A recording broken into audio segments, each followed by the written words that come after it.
Ils sont aujourd'hui moins d'une dizaine à travailler encore au centre d'appel Acticol de Toul.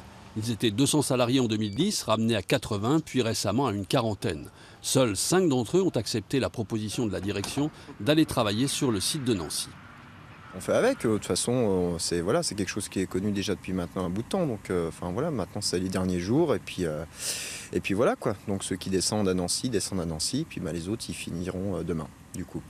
Alors vous, qu'est-ce que vous faites? À Nancy, je descends jeudi, en formation, changer d'activité, on s'adapte. Tout le monde ne peut pas s'adapter. Attache familiale, salaire trop faible pour amortir les frais de déplacement, notamment de salariés venus de la Meuse. Après la fermeture de son usine Kléber en 2008, un plan de revitalisation de 4 millions d'euros a été mis en place par Michelin.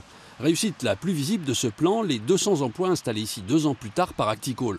Pour cela, le groupe touche 1,5 million d'euros. Mais peu à peu, le nombre de salariés travaillant sur le site diminue. Une arnaque, selon le maire de Toul. Un effet d'aubaine totale, puisqu'ils étaient installés sur l'Axou. Ils ont délocalisé une partie de l'activité sur Toul à un instant T. Et cette délocalisation est repartie sur l'Axou une fois qu'ils avaient rempli le contrat.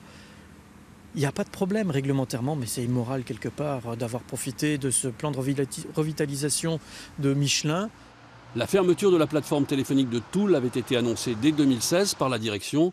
Sur son site de Nancy, Acticol emploie aujourd'hui 500 salariés.